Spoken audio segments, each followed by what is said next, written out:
3년 됐더라고요. 그런데 남녀 호랑교 막 그런 거 했나 봐요. 그것도 아주 심하게. 그리고 공부, 그러니까 진리에 갈급했대요. 그런데 그 많은 책을 읽고 공부를 했는데 성경만 안 읽었대요. 그러다가 코미디언 이성미 씨가 그렇게 전도를 하는데 말을 안 듣고 듣기 싫어하니까 기도를 새벽 예배 가면 내가 너 기도를 매일 한다 그랬더니 편지로 썼는데 저기 캐나다에 있을 때 편지를 썼더래요. 그런데 언니 내 이름 좀 거기서 빼줘. 그렇게 썼던 조혜련 씨가 은혜를 받았는데 제대로 받았더라고요. 그런데 역시 그 성경대로 역사하는 이 지금은 성경책을 아주 들고 판대요. 하다못해 사람들한테 근데 모태신앙이고 그런 사람들이 성경은 안 읽더래요. 이렇게 가지고만 다니고. 그래서 그게 자기는 너무 이해할 수가 없었는데 자기는 이 성경 말씀 그래서 사람들이 너가 너 맘대로 생각하는 하나님을 믿지 말고 성경에서 말씀하시는 하나님을 믿어라 그러면서 성경 읽는 걸 자꾸 권하면서 다니게 되는데 어느 날은 기도를 하는데 하나님 제가 뭐를 하면 될까요? 그랬더니 대답이 없으시더래요. 그런데 마음속에 성경 바람잡이라는 단어가 생각이 나더래요. 그래서 그건 내가 자신이 있다. 그래서 성경을 볼 수 있게끔 사람한테 그래서 지금 신학도 이제 하려고 하고 그런다는데요. 근데 찬양을 또 찬양곡 CD도 냈더라고요. 근데 찬양을 냈는데 찬양 전주하고 간주에 하나님 말씀을 낭독하는 거예요. 근데 그 사람 목적은 찬양도 중요한데 말씀이 그 심령에 가서 닿을 수 있도록 그래서 말씀을 알면 찬양이 더 은혜가 되니까. 근데 지금 제가 사도의 10장을 왜 찾았냐면 조혜련 씨가 남편이 예수를 믿었는데 남편의 어느 날은 조혜련 씨가 2살이 남편이 어리대요. 나이가. 그런데 존댓말을 안 쓰고 반말을 하더래요. 그래서 나도 존댓말이 좀 듣고 싶다 그랬더니 그러면 교회를 딱 한 번만 나가주면 내가 평생 존댓말을 해주겠다고 그랬는데 알았다고. 그리고 교회를 이제 그 다음은 한 번만 뭐 나가지 뭐. 그리고 나갔는데 찬양 한 20명 되는 찬양대가 하나님의 은혜로 찬양을 부르는데 이 쓸데없는 자라는 단어에 자기가 가슴이 확 메이더래요. 자기가 쓸데없는 열심히 내 의로도 열심히 하고 뭐든지 다 열심히 하면은 된다고 생각해서 했는데 아무 결과가 없더래요. 그런데 이제 이 찬양이 마음에 왔고 내가 또 믿고 의지하면 내 모든 형편 잘 아는 주님 엄마도 내 마음을 모르고 친한 누구도 내 마음을 모르는데 내 모든 형편을 아는 주님이 계신다고. 그런데 너무 거기서 마음이 녹아졌대요. 그래서 그 다음 주에도 남편이 교회 갈 거냐고 안 갈 거지요? 그랬더니 간다고. 사실은 너무 좋았대요. 처음 교회 갔는데. 그리고 세례를 받을 때는 세례를 이제 받기 전에 남편하고 이제 교회 한 3개월 정도 다닐 때 남편이 영접 기도라는 거를 인터넷을 보고 당신은 예수님이 십자가 못 박혀 죽으셔서 내 죄를 사하신 걸 믿습니까? 그런데 입이 안 떨어지더래요. 머리로는 이해는 가는데 마음에서 입이 안 떨어지니까 남편이 너무 안타까워서 막 울면서 하나님 저 마음에 믿음을 주세요. 그래서 성경 구절을 읽어줬는데 그러면서 자기가 아주 용기를 내서 막 안 나오는 말이 막혀서 안 나오는 사람 같이 안 나오는데 하는데 갑자기 눈물이 막 쏟아지더래요. 정말 그게 이제 믿어졌던 거예요. 그래서 믿겠습니다. 그러면서 그러고 소리를 냈대요. 남편이 그 남편의 울음에 내가 뭔데 이렇게 오를 수 있을까. 그래서 이제 그다음부터 열심히 교회 나가고 찬양도 자기가 좋아하는 찬양만 골라서 22개로 중에 또 누가 나 살았네라는 글을 16년 전에 작사를 한 거를 이 조혜련 씨한테 이거는 조혜련 씨 노래 같다. 이 찬양 이거를 부르면 어떻겠냐. 그래서 그거를 불렀대요. 그러면서 이제 하나님의 은혜로 이 찬양이 자기는 제일 은혜롭다고 그러면서 하더라고요. 그래서 우리는 예수 믿은 지 오래됐는데 정말 그야말로 성경을 읽으려고 애는 쓰는데 많이 못 읽잖아요. 조혜련 씨 엄마는요 8시간을 읽는데요. 예수 믿은 지 1년 됐는데 성경을 7독을 했대요. 그 엄마도 되게 신앙심은 깊었던 거예요. 다른 쪽에서. 그런데 이제 조혜련 따라서 예수를 믿고 딸이 8에 막내가 아들인데 그 막내는 이제 신학을 하려고 한대요. 그리고 자식 8 중에 3이 안 돌아왔대요. 147인가? 나머지는 용정했대요. 네네 그랬대요. 그러면서 얘기를 하는데 우리도 도전을 갖자 그런 걸 보면 그래서 찬양을 불러봅시다. 하나님의 은혜로.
할렐루야. 아멘. 네, 반가운 얼굴이 이렇게 계셔서 감사합니다.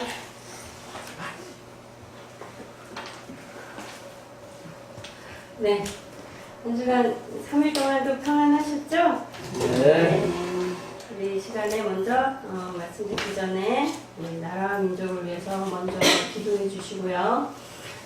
우리에게 이 나라를 주시고 또 우리가 드릴 수 있는 또 이 나라의 백성으로서 정말 이 땅에 난 백성이라는 그 이유 하나만으로 당당하게 우리가 살아갈 수 있도록 이 나라를 허락해 주시고 우리에게 한 민족이라는 이런 이름을 하나님 갖게 해주셨는데 우리가 온전히 감사하고 또 아프리카나 또 저 필리핀이나 이런 나라들에 사는 사람보다 우리가 더 자부심을 갖고 있잖아요. 솔직한 얘기로 여러 민족성이나 또 역사나 여러 면에서 경리적인 면에서도 우리가 자부심을 갖고 굉장히 자랑스러워하는 그런 나라가 되었는데 그래서 그로 말미암아 또 우리가 선교하는데도 큰 그런 역할을 했었고요. 그런데 지금은 이제 점차 상황이 역전되고 있죠.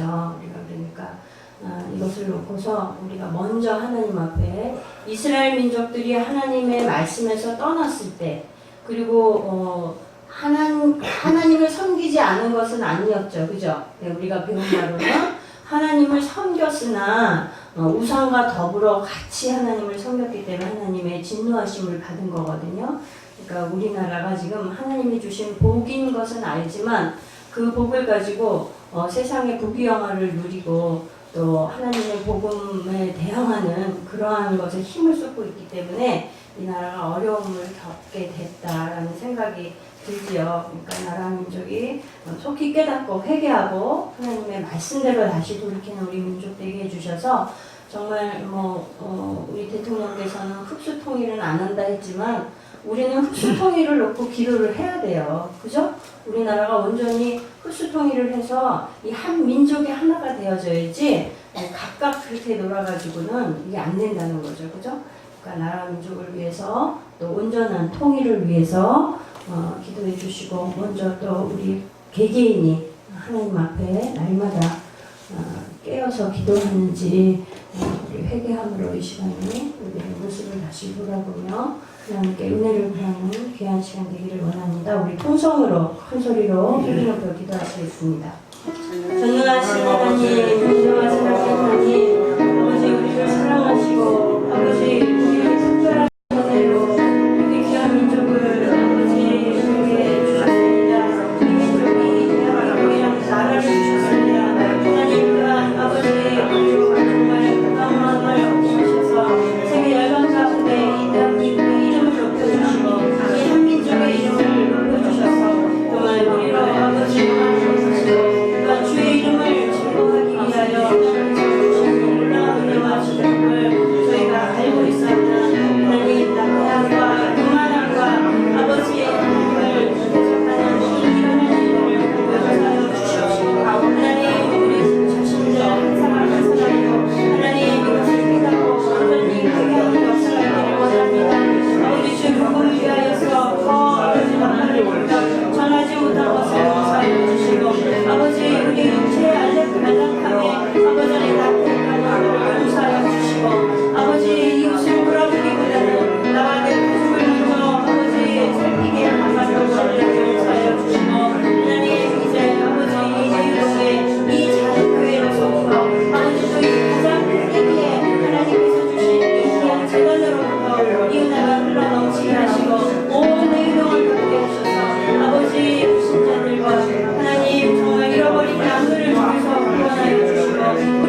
주시고 주의 복을 부어 주시기를 원하고 시간에 주님만 영광을 받아 주시옵소서. 감사드리며 예수님의 이름으로 기도드렸습니다.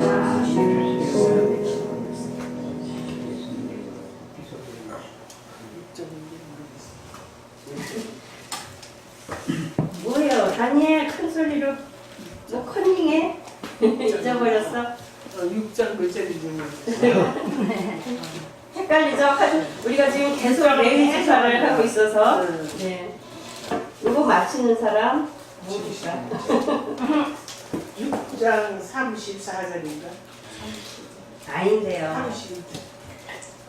61절. 아닌데요. 71절. 아니 54장. 네, 할렐루야. 54절. 역대상 6장 54장. 예, 54절입니다. 우리 지난주에 그 찬양대에 대해서 했잖아요. 예, 그죠? 예. 찬양대에서 저기 제가 여기 찬양대장 해만 그죠? 그리고 아삽과 에단에 대해서 우리 지난 시간에 했었습니다. 네, 54절부터 81절까지 네, 좀 길지만 하겠습니다. 저희의 거한 곳은 사방 지경 안에 있으니 그 향리는 아래와 같으니라. 아론 자손 곧 그앗 족속이 먼저 제비 뽑았으므로 저희에게 예배관의 내물과 그 사람들을 주었고 그 성의 밭과 향리는 여분의 아들 갈렙에게 주었으며 아론 자손에게 독비성을 주었으니 헤볼과 림나와 그들과 예스나와 그들과 힐렌과 그들과 드빌과 그들과 아사가 그들과 베네스와 그들과 또 베냐민 지파 중에서는 게바와 그들과 일레멕과 그들과 아나돗과 그들을 주었으니 그 족속에 얻은 성이 모두 13이더라. 그 아자손의 남은 자에게는 러시아의 한지와 족속 중에서 네비고가 10성을 주었고 게르손 자손에게는 그 족속대로 이사갈 지파와 아셀 지파와 납달리 지파와 바산에 있는 므낫세 지파 중에서 13성을 주었고 무라리 자손에게는 그 족속대로 루벤 지파와 갓 지파와 스불 지파 중에서 네비고가 12성을 주었더라. 이스라엘 자손이 그 이 모든 성과 그들을 레위 자손에게 주되 유다 자손의 지파와 시몬 지파의 지파와 베냐민 자손의 지파에서 이 메이로카나로 성을 제비고가 주었더라. 그앗 자손의 몇 족속은 에브라임 지파 중에서 성을 얻어 영지를 삼았으며 또 저희에게 독비성을 주었으니 에브라임 선수들과 그들과 에셋과 그들과 용무암과 그들과 베트론과 그들과 아야르와 그들과 가드림과 그들이며 또 그앗 자손의 남은 족속에게는 므낫세 반지파 중에서 아넬과 그들과 빌르암과 그들을 주었더라. 게르손에게는 므낫세 반지파 족속 중에서 바산의 빌람과 그들과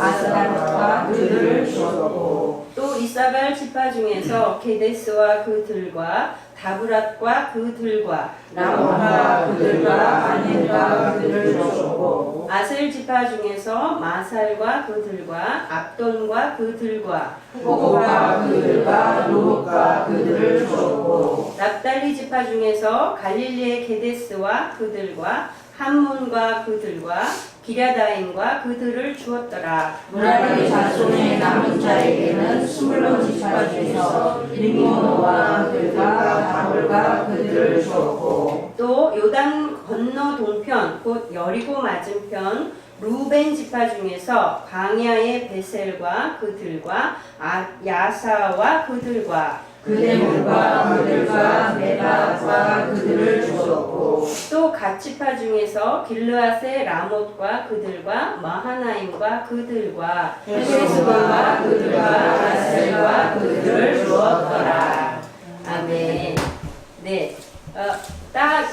길지만 읽어보니까 오늘의 내용이 뭐 같아요? 뭐에 대한 거예요?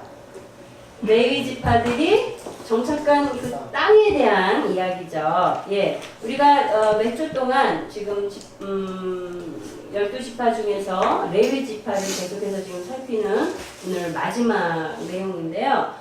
레위 지파를 조금 크게 구분한다면 어떻게 구분이 되죠? 계속 우리가 이렇게 몇 주 동안 본 바에 의하면 우선은 대제사장의 가문으로 정하신 아론과 그 후손들에 대해서 그러니까 그앗 자손 중에 아므람의 아들 아론 이후로 엘르아살의 가문, 그죠? 예, 이렇게 대제사장의 가문과 그 외에 크게 레위 지파인 게르손 자손, 그앗 자손, 무라리 자손 이렇게 보이시죠? 예, 이렇게 지금 레위 자손을 크게 나누자면 이렇게 나눌 수가 있는 거예요. 그래서 동서남북으로 각각의 위치도 하나님이 정해 주셨죠. 네, 오늘 이들이 이 이스라엘 전 지역에 걸쳐서 하나님이 얻게 하신 땅에 대해서, 정착지에 대해서 오늘 우리가 자세하게 배워볼 텐데요. 레위 지파는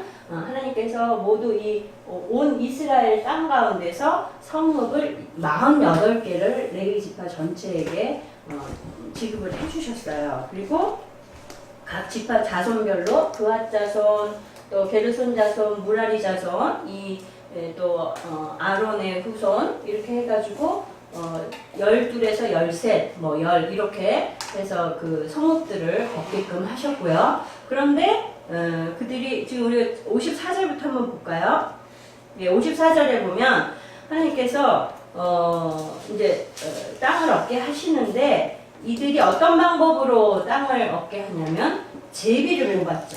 그죠? 예, 제비 뽑기 해보신 적 있는 분? 우리 어릴 때는 많이 했거든요. 그런데 하나님 해봤어요? 안 해본 분? 한 번도나 제비 뽑기 같은 거 해본 적이 없어요 하는 분? 없죠? 네. 말하자면 요즘은 그런 걸 뭐라 그래요? 뭐 복불복이라고 그러죠.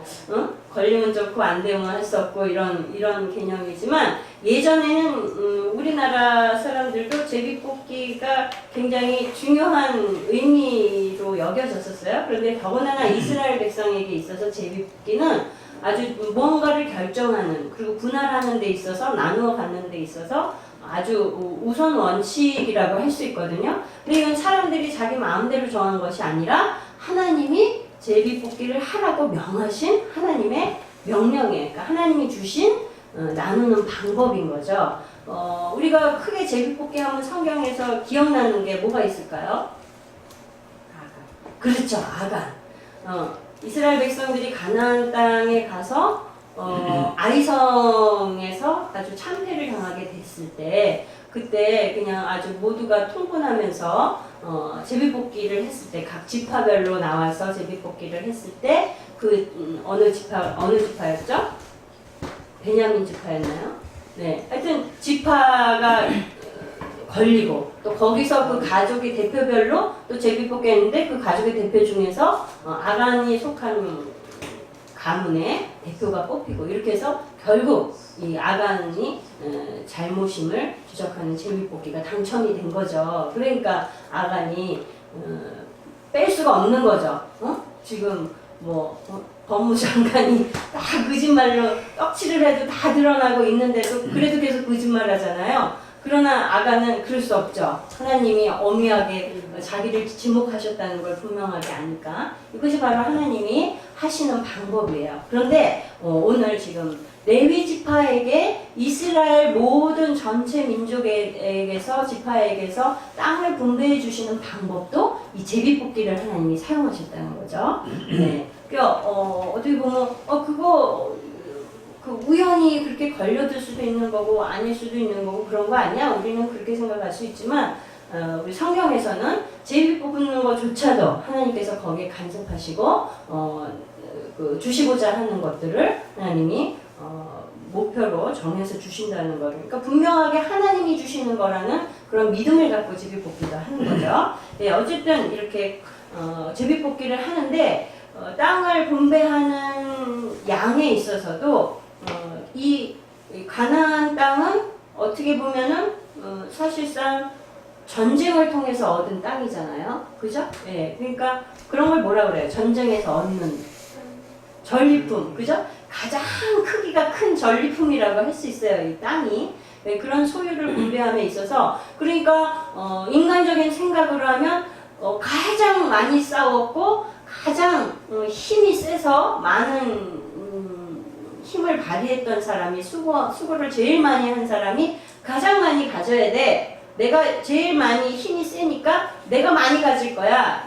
이거는 이렇게 한다면 이건 세상 논리인 거예요. 그러나 하나님의 논리는 그렇지 않은 거예요. 여기도 보면 많이 땅을 차지한 족속에게 레위 지파에게 많은 부분을 주게 하셨고 또 그 레위 지파 중에도 각 가문별로 나눠 주셨는데 그 양도 인구가 많은 데는 더 많이 주시고 좀 적은 데는 적게 주시고 또 다른 지파에서 그것을 할당해 줄 때도 수가 적은 데서는 적게 뺏어 주고 수가 많은 말하자면 영토가 넓은 데에서는 성읍을 많이 내어주고 이렇게 하게끔 하셨다는 거죠. 그러니까 굉장히 하나님이 공평하신 하나님이라는 거를 우리가 이것을 통해서도 알 수 있어요. 그러니까 이 땅을 나누는 데 있어서도 불만이나 불평이 없었겠죠. 그죠? 예, 원망이나 우린 왜 이래? 이런 불평이 하나도 원망이 나오지 않고 다툼을 일으키지 않도록 하는 하나님의 방법이었다고 볼 수가 있습니다. 네, 55절과 56절에 보면요. 먼저 지금 아론 자손에게 54절에 나오는 이 아론 자손에게 땅을 분배해 주는데요. 유다 땅의 헤브론과 그 사방 들을 주었대요. 그리고 그 성의 밭과 향리는 여분의 아들 갈렙에게 주었으며 아론 자손 여기 아론 자손이죠. 여기 너무 멀리 왔죠?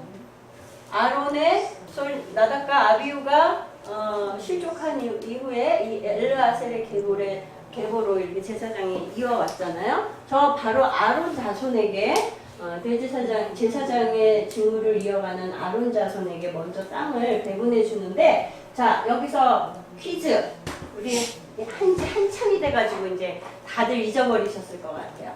자 유다 지파가 차지한 땅은 여기서 몇 번일까요? 1, 2, 3, 4, 5, 6, 7, 8, 9, 10, 11, 12, 14 어딜까요? 1번. 우와 기억력도 좋으시네요. 그죠? 유다 지파. 자 여기까지 우리가 배웠으니까 한번 해보자고요. 여기 2번은 어딜까요? 응? 시몬. 오 예람이 잘 알았어요. 시몬. 자 그 다음에 여기 3번은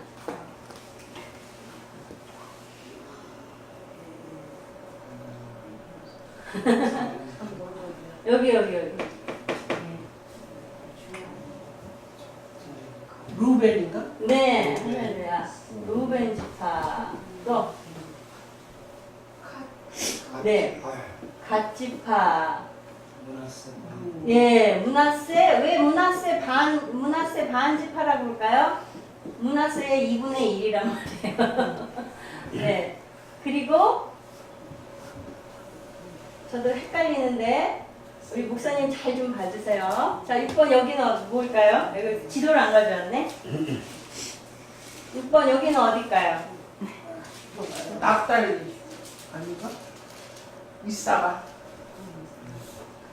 자 그 쪽에 다은이나 네 여기는 여기 에브라임이죠 목사님?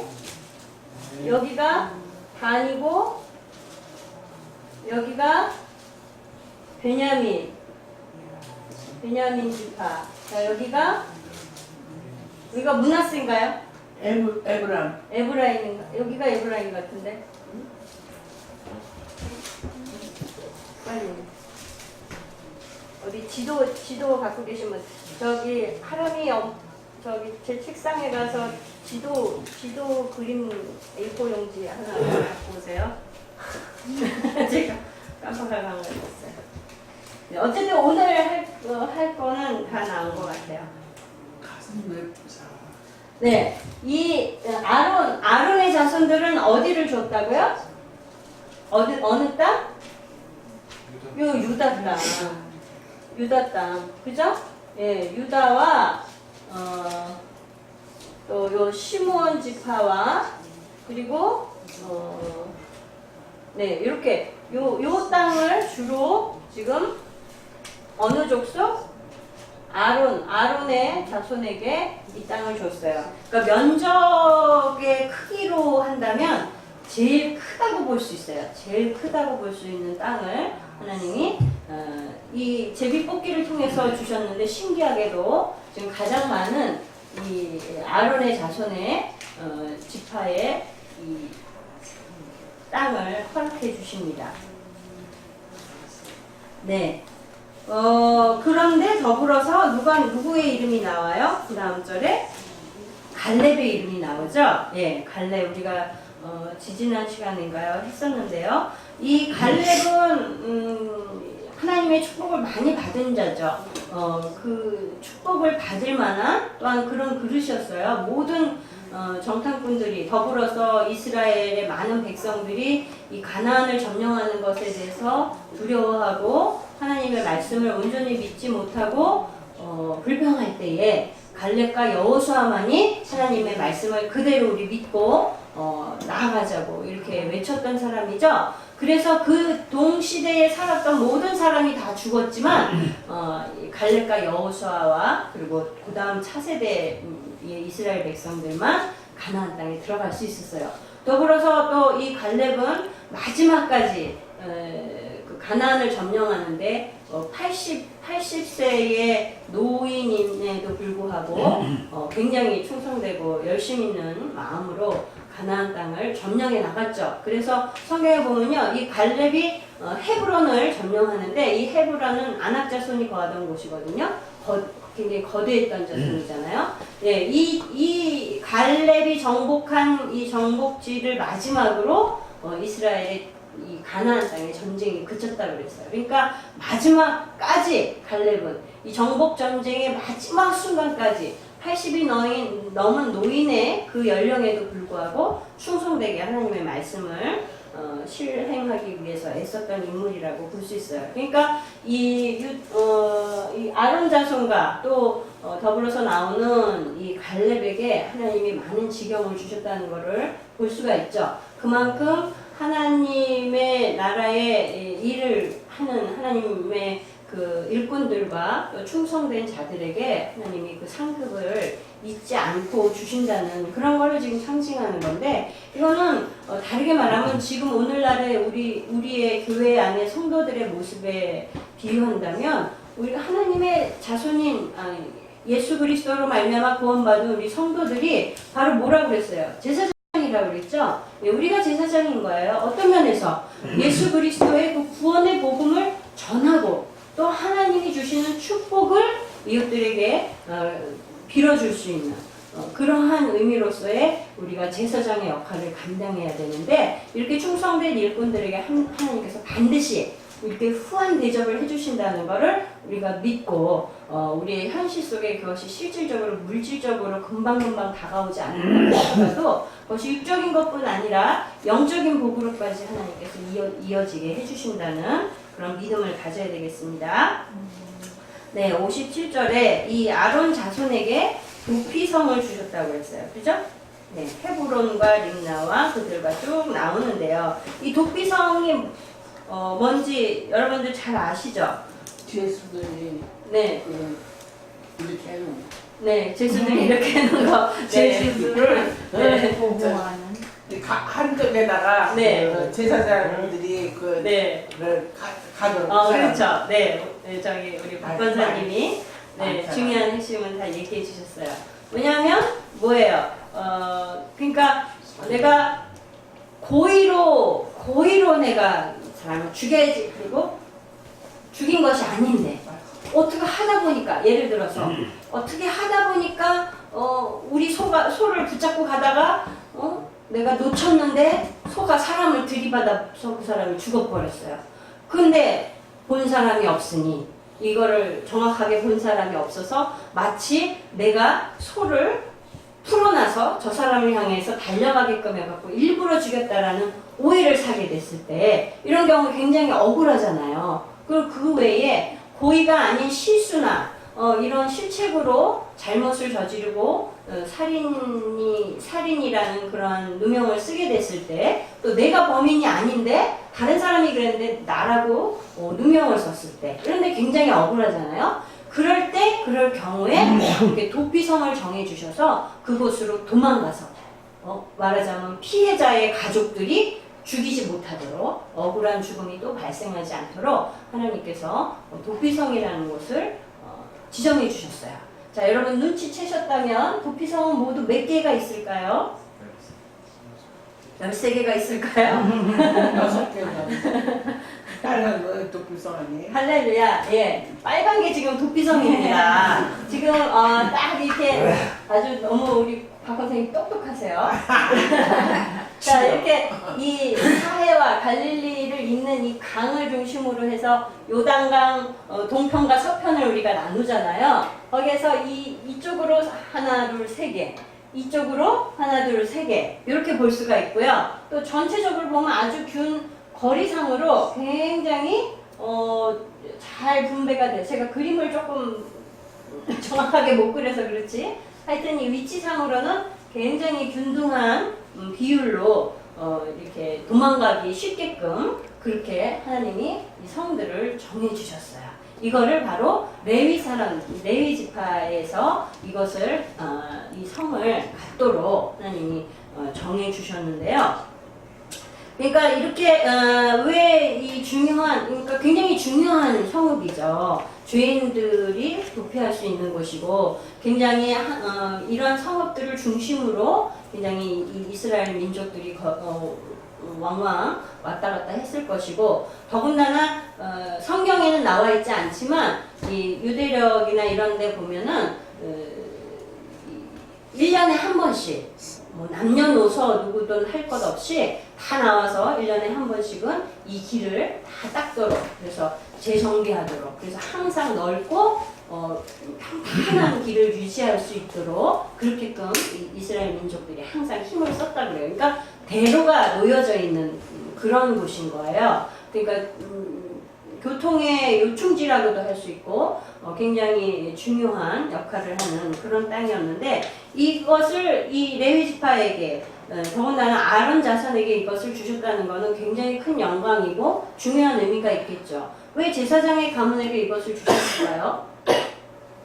그럴 수밖에 없죠. 그죠? 예, 이 성들의 도망오는 이 살인의 누명을 쓰거나 억울함을 호소하는 사람들을 그들이 죄인인지 아닌지를 분별해내는 것도 바로 제사장들이 해야 되는 몫인 거예요. 그러니까 제사장들에게 이 성을 맡기신 거죠. 그런데 또 이 영적인 면에서 보면은 이스라엘 백성들의 그 죄를 대속하게끔 하는 것이 바로 제사장의 직무잖아요. 그리고 그들을 위해서 축복해주고 그들을 위해서 기도해주는 것이 바로 제사장의 직무이기 때문에 이러한 이스라엘을 대표하는 이 제사장의 가문에 이 도피성을 맡기시고 또 백성들을 보호할 수 있도록 하나님께서 분배가 그렇게 되게끔 하셨다는 거죠. 네, 그런데 지금 오늘날 우리 현 시대의 신약 시대의 이런 교회들의 이것을 대비해 보자면 하나님의 교회가 이런 도피처가 되어져야 되고 안식처가 되어져야 되는데 그렇지 못한 경우들도 많이 있어요.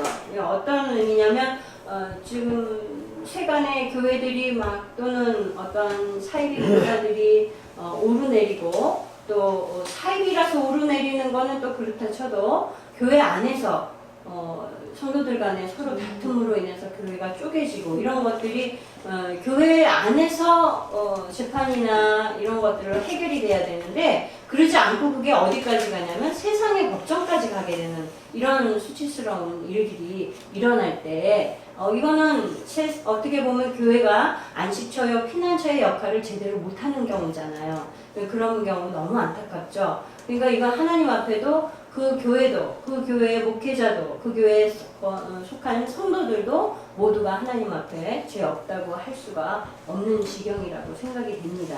우리 교회는 절대로 앞으로 그런 일들은 없어야겠고, 또 만약에 교회 안에서 그런 다툼이나 이견이나 이런 분쟁들이 생길 때는 어떻게 해야겠어요? 모두가 모여서 먼저 기도부터 해야겠죠. 모여서 기도하고, 그리고 목회자에게 상담하고, 또 그래도 해결이 되지 않으면 더 열심히 기도하고, 더 안 되면 또 뭐 해야 되겠어요? 금식 기도 해야겠죠. 그죠? 하나님 앞에 아래 보고 하나님께 맡겨야지, 사람의 방법으로 하려고 하면 교회가 분란이 일어나고 결국은 하나님의 영광을 가리우는, 세상의 빛과 소금의 역할을 하는 것이 아니라 세상의 독의 역할을 하는 그런 교회가 될 수밖에 없는 겁니다. 우리 내유동 교회는 이런 부분에 있어서 하나님 앞에 단결한 교회 되기를 소망합니다. 아멘.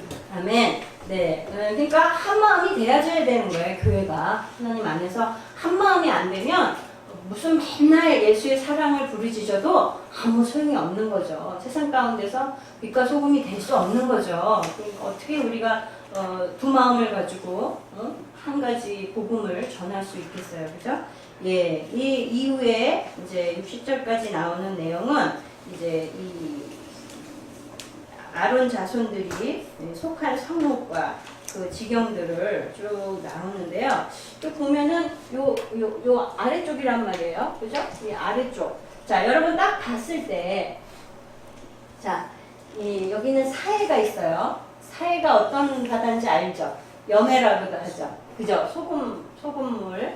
요 아래쪽이고요. 요 위쪽하고 위와 아래 중에 어디가 좀 비옥한 땅일 것 같아요. 여러분. 비옥한 것이나 또한 여러 가지 무역이나 여러 면에서 어디가 유리할 것 같아요?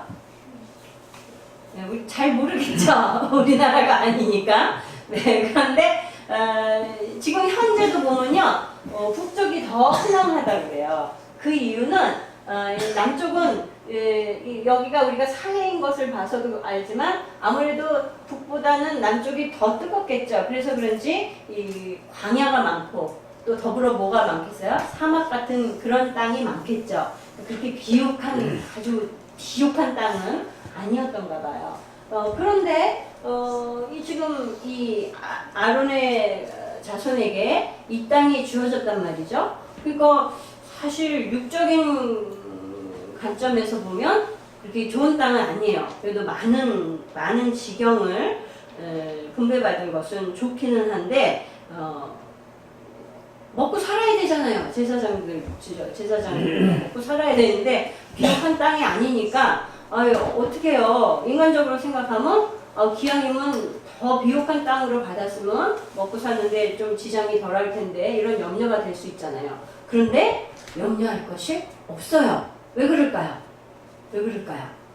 여러 개 지파들이 주는 거 먹고. 그렇죠. 네, 하나님이 각 지파 12지파에게서 제일 처음에 나는 수산과 그 다음에 10의 1조와 이러한 가장 귀한 것들을 제사장들에게로 가져오게 하셨잖아요. 그러니까 그것으로 하나님이 공급해 주시니까 비옥하지 않은 땅을 받았지만서도 별로 먹고 사는데 지장 없게끔 하나님이 다 준비해 주셨다는 거죠. 이미 가나안 땅에 들어오기 전부터 하나님께서 모세에게 이 레위 지파에게 어떠한 땅을 줄 것이고 성읍은 몇 개 줄 것이고 이런 것들을 하나님이 미리 지명하시고 말씀하신 걸 보았을 때 우리가 인간적인 생각으로는 어떻게 내일은 뭐 먹고 살아? 난 앞으로 뭐 하고 살지? 이렇게 염려할 수 있지만 우리 하나님은 이 성경에서조차도 보면 육적인 거에서부터 영적인 거에 이르기까지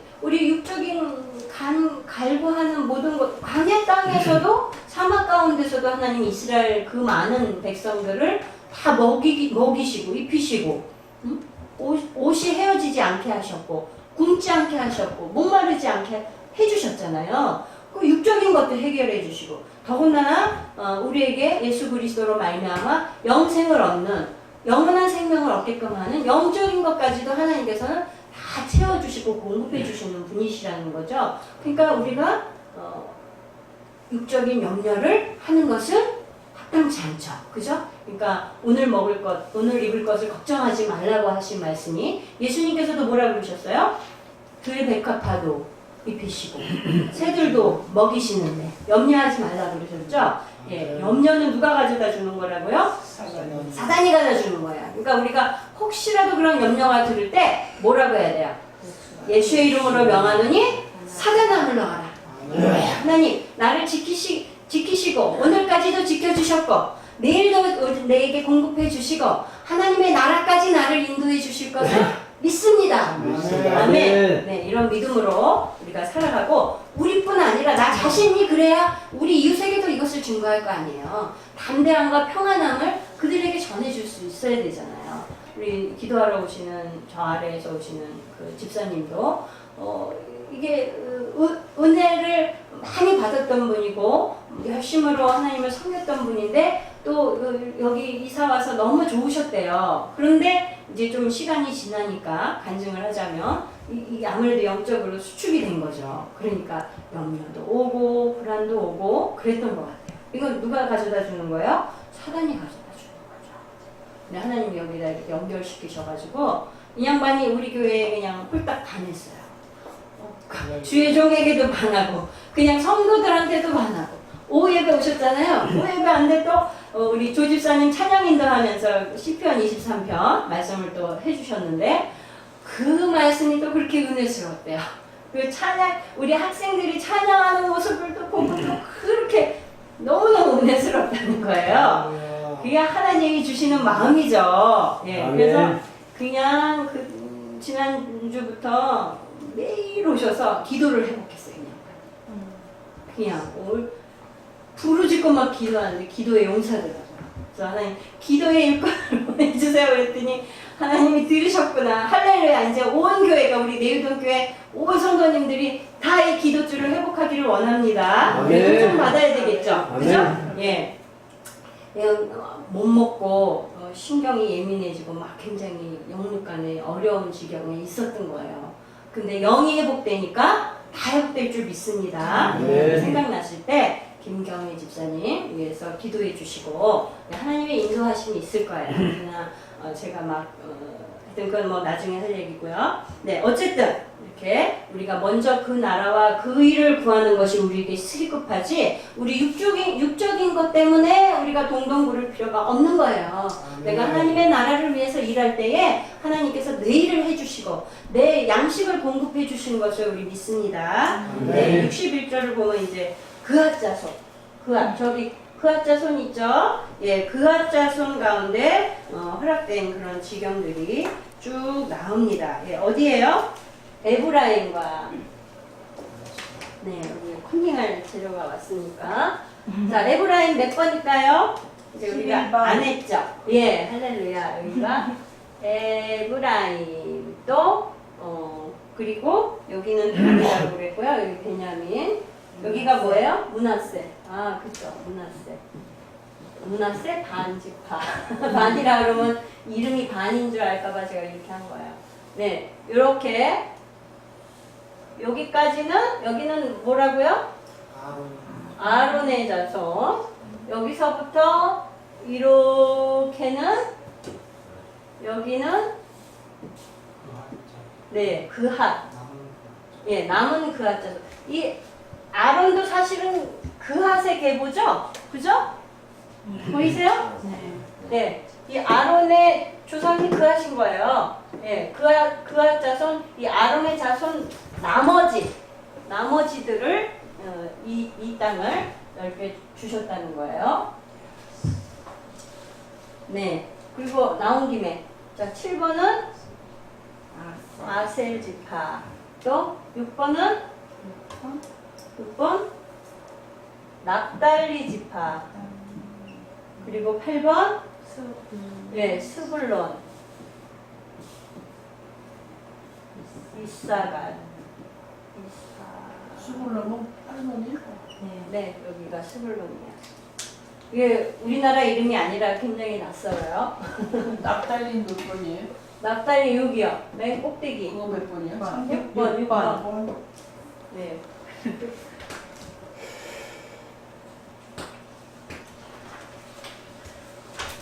네, 그런 자.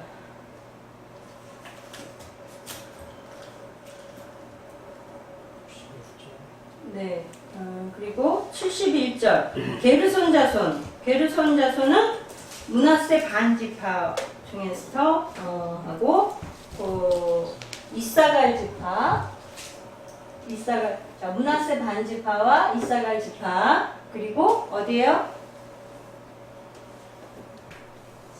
아셀 지파, 그리고 납달리 지파까지. 그러니까 여기서부터네요, 그죠? 여기서부터 요거 빼고 스불론 지파 빼고 여기 이만큼을 북쪽을 다 무슨 자손? 게르손 자손에게 레위 지파 게르손 자손에게 여기를 분배 나누어서 주게끔 하셨다는 거예요. 근데 이걸 어떻게 했다고요? 무슨 방법으로? 제비 뽑기로 했는데 이렇게 얻어진 거예요. 그러니까 아주 하나님이 아주 공평하게 그리고 적합하게 하셨다는 걸 볼 수 있어요. 예. 그리고 또 몇 절이에요? 77절. 77절에 무라리 자손. 무라리 자손은 어디와 어디예요? 스불론 지파. 네. 스불론 여기와 예, 루벤 그리고 요 갓지파. 예. 여기가 예. 무슨 자손? 무라리 자손. 그리고 게르손 자손이 여기 므낫세 지파까지죠. 제가 아까 표시를 안 했는데 요렇게 여기까지 다 게르손 자손인 거예요. 네.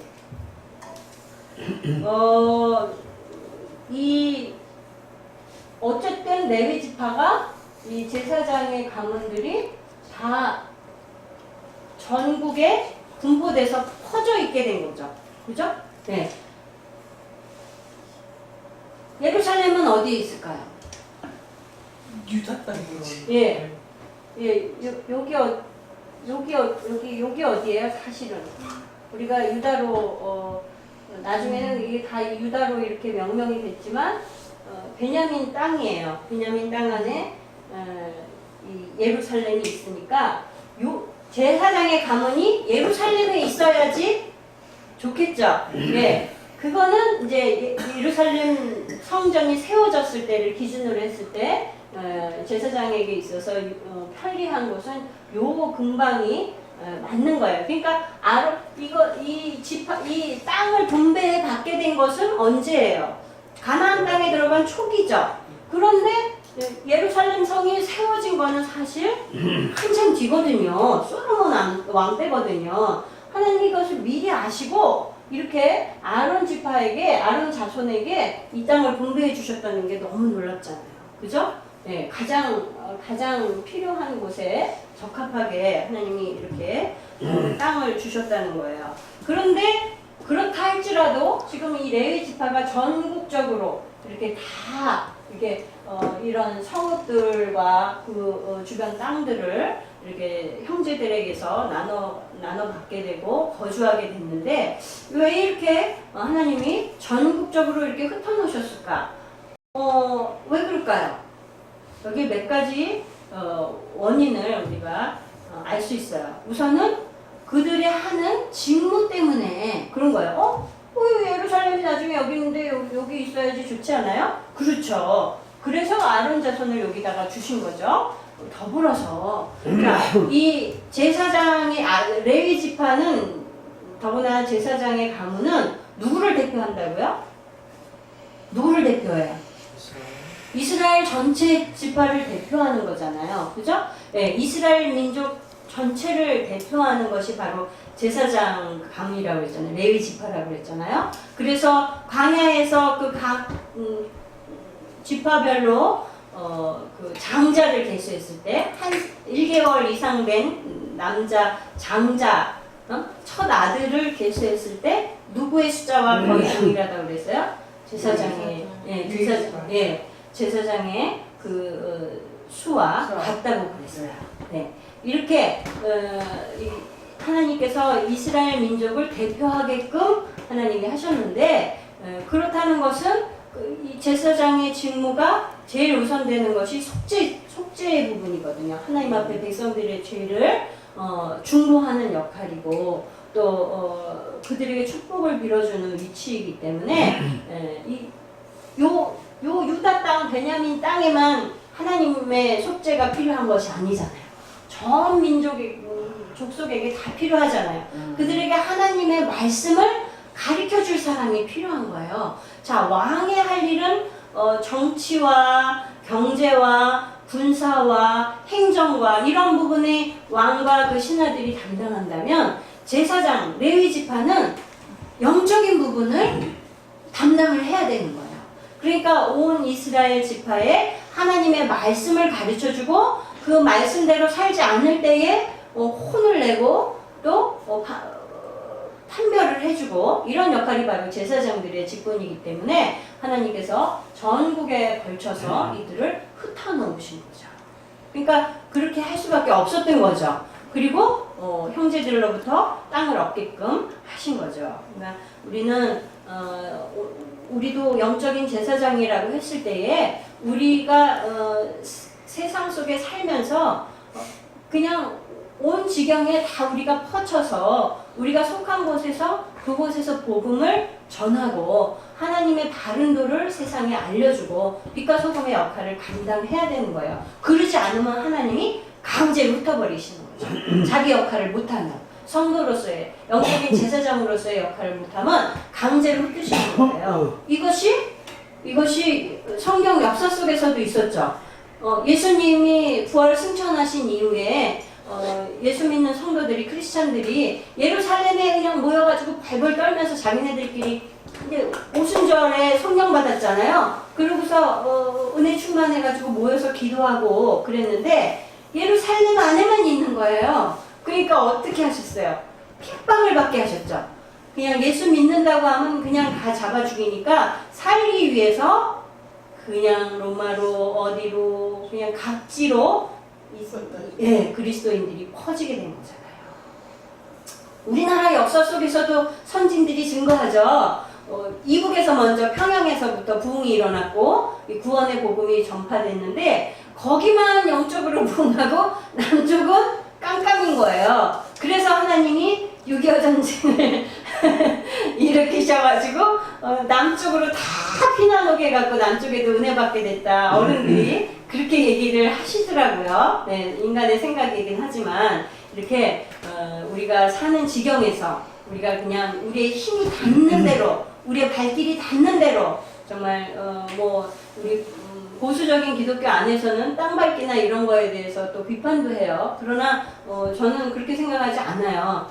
어쨌든 너의 밟는 땅을 너의 지경으로 주시겠다고 하신 말씀이 분명하게 있잖아요.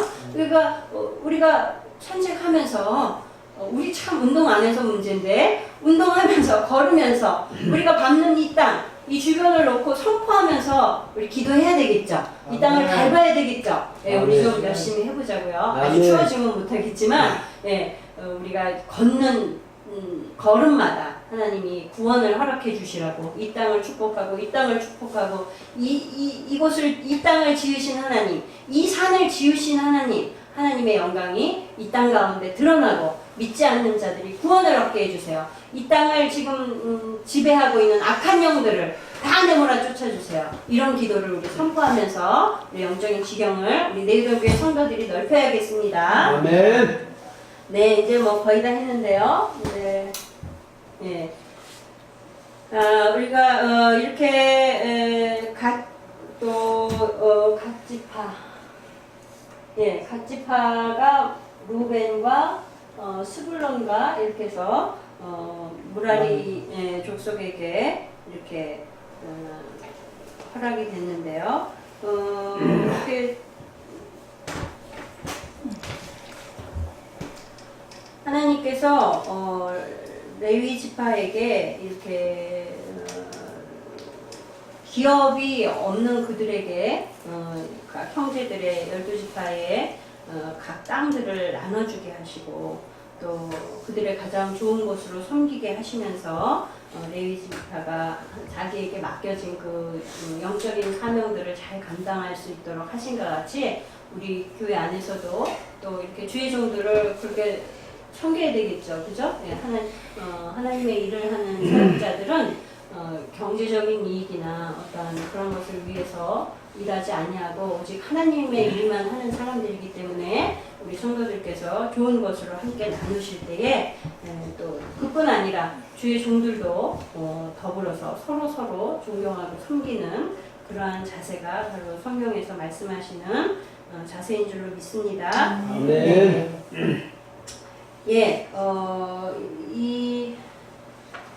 이제 마지막으로요, 우리가 오늘 레위 지파에게, 이 레위 자손에게 하나님이 어떤 땅을 기업이 없는, 그러니까 기업이 아니지만 하나님께서 레위 지파와 다른 지파들의 좀 차이를 두고 주셨다고 생각한다면 그 차이가 뭘까요? 어쨌든 다들 땅이 있으니까 딛고 서고 그곳에서 먹고 살고 그러는 거잖아요. 레위 지파도 어쨌든 땅을 나눠줬는데 좀 차이점이 있다면 뭐가 다를까요? 레위 지파가 있는 땅과 그 외에 다른 지파들이 차지한 땅을 좀 비교한다면 지금 풍부하고 네. 물질이 풍부하는데 내 땅은 네. 사막이잖아요. 아, 네. 그렇지만 그래도 레위 지파가 어쨌든 전국에 다 펼쳐져 있어요. 아니 그러니까 네. 그게 제사를 거. 지내면서 다른 거.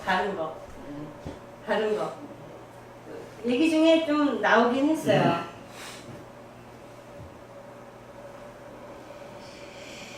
자, 다른 지파들은 자기 지파별로 어쨌든 모여서 살고 땅도 그 주변으로 이렇게 영역을 받은 땅에서 자기 지파들끼리 이렇게 모여서 살잖아요. 그죠? 말하자면 가족끼리 뭉쳐서 지금 그 주변에 이렇게 산단 말이에요. 그런데 레위 지파는 다 말하자면 가족들이 똘똘히 흩어져서 지금 다 사는 거잖아요. 물론 게르손, 그한, 무라리, 아론 이렇게 부분적으로는 뭉쳐 있지만 레위 지파 전체로 봤을 때는 12지파 가운데 전국 방방곡곡으로 찢어져서 흩어져서 살고 있는 거잖아요. 그게 다른 점인 거예요. 똑같이 물론 기업으로 받은 건 아니라는 것에서 이렇게 다르고 또 이렇게 자기 가족들끼리 뭉쳐있지 못하다는 것에서 또 다른 거죠. 그렇다면 왜 이렇게 하나님이 찢어 놓으셨을까요? 아까 어떤 이유라고 먼저 말씀드렸어요? 예, 속죄, 제사장의 직무 때문에 그렇고, 그죠? 예, 그리고 이런 6개의 이런 성읍들, 도피성을 관리하는, 그러니까 하나님의 백성들을 보호하기 위한 의미에서 그렇고, 그보다 더 먼저 원인이 되는 것이 있어요. 우리가 전에 배웠어요. 뭘까요? 이거 맞추면 진짜 빕니다. 자, 레위 지파에 주목해 주세요. 레위 지파. 자, 레위에 좀 주목해 주세요. 그러면 떠오르는 게 있을 텐데. 자, 레위는 이스라엘의 몇 번째 아들일까요? 자, 여기서 첫 번째 아들이 누굴까요? 네, 루벤이 장자인데. 세 번째 아들인가? 네, 그렇죠. 그다음 시므온이고, 예, 레위죠. 이 셋 다 누구 아들이라고요? 이스라엘과 그러니까 야곱이죠. 이스라엘과 누구? 레아. 엄마가 레아라고 그랬잖아요. 까먹으셨어요? 몇 주 안 됐는데 엄마가 레아라고 그랬죠? 근데 무슨 사건 때문에 얘네들이 다 이렇게 됐어요. 르우벤은 아버지. 네, 비라와 통간에서 그랬고, 참 시므온과 레위는 자기 누이가 세겜 족장 아들에게 추행을 당하는 바람에 복수를 하다가 아버지가 원하지 않는데도 그거를 계략을 꾸며가지고 복수해서 살인을 해가지고 이 이스라엘 민족이 잘못하면 멸망당할 위기에 봉착했었잖아요. 그것 때문에 야곱이 죽으면서 뭘 했어요? 축복을 해주지 않고 저주를 한 거예요. 이 레위에게 어떤 저주? 시몬과 레위에게 어떤 저주? 흩어져 살리라. 네. 특히 레위에게 너희 자손이 다 흩어져서 뿔뿔이 흩어져서 살게 될 거라는 저주를 한 거예요. 그 말씀이 실현된 거예요. 그러니까 얼마나 신명막측해요. 그러니 우리가 신앙생활을 잘해야겠어요. 대충대충 해도 되겠어요. 잘해야 되겠죠. 그러나 하나님이 우리가 잘못했을 때 징계하시겠다고 하시고 심판하시겠다고 하셨는데 끝까지 그 징계와 심판을 고집하시는 하나님이 아니신 거예요. 또 하나님이 심판하시겠다고 축복하시겠다고 하는 것을 우리가 하나님을 거역하는데도 불구하고 계속 축복을 내리시는 하나님이 아니신 거예요. 그죠? 이스라엘의 역사를 보면 네. 그러나 이것이 바로 하나님의 공의예요. 이들이 이렇게 흩어져 살리라는 그것이 저주였어요. 그죠? 저주였지만 모세가 시내산에 있을 때에 이스라엘 백성들이 황금 송아지를 만들어가지고 하나님을 거역했잖아요. 그죠? 네, 거역인지도 제대로 모르면서 그랬던 것 같아요. 그러나 하나님 진노하셨죠. 그때에 이 레위 지파가 모세의 편에 딱 쓴 거예요. 그래서 하나님이 그때 그로 말미암아 하나님이 이 제사장의 레위 지파들을 다시 축복하신 거예요. 그래서 레위 지파가 제사장의 직분을 감당하고 이렇게 온 이스라엘의 12지파에 속죄하는 일을 감당하는 대표가 될 수 있었던 거예요. 그러니까 저주가 변해서 뭐가 됐어요? 축복이 된 거예요. 근데 고라도 그렇죠. 자손이잖아요. 네, 그렇죠. 고라도 고라도요. 고라가 잘못했지만 그의 아들들이 고라와 그 가족이 다 죽었거든요. 그러나 거의 다 죽었지 다 죽진 않았어요. 이때에 거역하지 아니한 아들과 가문 자손은 살았어요. 그것이 바로 이렇게 이어진 거예요. 그래서 네네 이 후손 가운데 성막을 담당하는 사람들, 찬양하는 사람들이 나왔잖아요. 그러니까 우리가 이렇게 어떻게 보면 세상 말로는 전화위복이라고 할 수 있고요. 우리가 영적인 의미에서는 하나님의 축복의 섭리라고 볼 수 있는 거예요. 구속사에 우리를 구원하시는 섭리라고 볼 수 있는 거예요. 창세기 맨 처음을 볼까요? 아담과 하와가 하나님 앞에 범죄했죠. 저주를 받아서 쫓겨났죠. 이거 우리에겐 저주예요. 인간들의 저주의 시작인 거예요. 그러나 그것 때문에 하나님께서 우리에게 예수 그리스도를 보내시기로 약속하셨잖아요. 모든 인류에게 구원의 은총이 내려진 거죠. 이와 마찬가지로 이렇게 우리가 하나님 앞에 범죄해서 저주를 받고 심판을 받는 위치에 섰더라도 하나님 앞에 다시 엎드리고 철저하게 돌이키고 회개하는 자에게 하나님이 그 저주를 돌이키실까요? 돌이키시지 않을까요? 돌이키신다는 걸 우리 이 레위 자손을 보면서도 우리가 분명하게 알 수 있는 거예요. 그러니까 우리에게 소망이 있죠.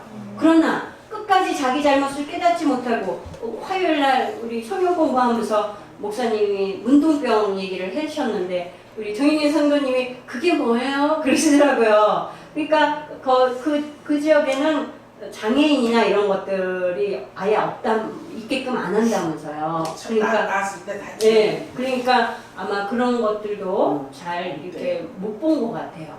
예, 어쨌든 영적인 문둥병에 걸리면 우리가 죄를 짓고도 죄인지 모르고 회개할 줄 모르고 고집을 부리다가 결국은 심판을 받겠죠. 하나님이 끝까지 참아주시진 않잖아요. 그러나 중한 죄를 범했을지라도 하나님 앞에 회개하고 돌이키고 좀 아까 얘기한 고라 자손 그 후손들 같이 자기 선조가 죄를 짓고 하나님 앞에 범죄했지만 자기들은 하나님 앞에 겸허하며 회개하며 속죄하는 삶을 살았을 때 하나님이 그들을 높이시고 축복하신 것 같이 지금 레위 지파가 아버지의 저주로 온 지경에 흩어져 살리라 저주받았지만 그것이 그들을 더 겸비하게 했고 하나님을 위해 죽도록 충성하는 자 그런 가문으로 만들었던 거예요. 사실은 그렇게 생각이 되어져요. 그렇기 때문에 우리 하나님 백성들의 제사장이라는 이 선민의 제사장이라는 하나님의 일꾼이라는 이런 특명을 얻게 된 축복 아니겠어요? 우리도 영적인 뭐라고요? 제사장이에요. 모든 인류 가운데 우리를 뽑으셨어요. 죄인인 죽을 수밖에 없는 우리를 뽑으셨어요. 먼저 뽑아주셨어요. 그런 우리가 세상 가운데서 이 열심으로 기도하며 은혜 생활하며 찬양하며 복음을 선포하는 자로 살아야 되는 거예요. 입을 닫고 부끄러워서 또는 내가 죄가 많아서 입을 닫고 복음을 전하지 않으면 우리 사명을 제대로 못하는 거예요. 그럼 우리가 저주받을 육체가 영원한 생명을 얻게 된 이 축복을 온전히 하나님께 은혜로 갚지 못하는 거죠. 그죠? 그러니까 이제까지 못했더라도 앞으로는 보는 사람마다 이 복음 전하시고 또 그 영혼을 위해서 기도하시고 정말 빛과 소금의 역할을 다하시는 우리 내일교회 성도님들 되시기를 바랍니다. 아멘. 기도함으로 마치겠습니다. 전능하신 하나님, 우리에게 주신 이 귀한 은혜가 아버지 웬 말입니까? 하나님, 우리는 받을 자격이 없으나 하나님, 우리를 구별하여서 하나님의 백성이라 이름하여 주시고 또 우리를 영적인 제사장이라 칭해 주신 하나님, 왕같은 제사장이라 칭해 주시고 하늘의 권세를 우리에게 주셨음에도 우리가 믿음이 부족하여 그 권세를 온전히 누리지 못하고 선포하지 못함을 용서하여 주시기 원합니다. 아멘. 이제 우리 주변에 이것을 알지 못하는 무지한 백성들과 죽어가는 영혼들에게 이 복음을, 이 영생의 복음을 전하는 저희들 될 수 있도록 담대한 믿음을 주시고 성령께서 우리 입술에 아버지 하나님 선포하는 나팔을 허락하여 주시기를 원합니다. 그리하여 온 내유동에 이 복음이 예수 그리스도의 이 구속의 십자가의 복음이 전파되게 하여 주시옵소서. 아멘. 감사드리며 예수님의 이름으로 기도드렸습니다. 아멘. 주기도문으로 예배 마칩니다. 하늘에 계신 우리 아버지여, 이름이 거룩히 여김을 받으시오며 나라의 마옵시며 뜻이 하늘에서 이룬 것 같이 땅에서도 이루어지이다. 오늘날 우리에게 일용할 양식을 주옵시고 우리가 우리에게 죄 지은 자를 사하여 준 것 같이 우리 죄를 사하여 주옵시고 우리를 시험에 들게 하지 마옵시고 다만 악에서 구하옵소서. 대개 나라와 권세와 영광이 아버지께 영원히 있사옵나이다.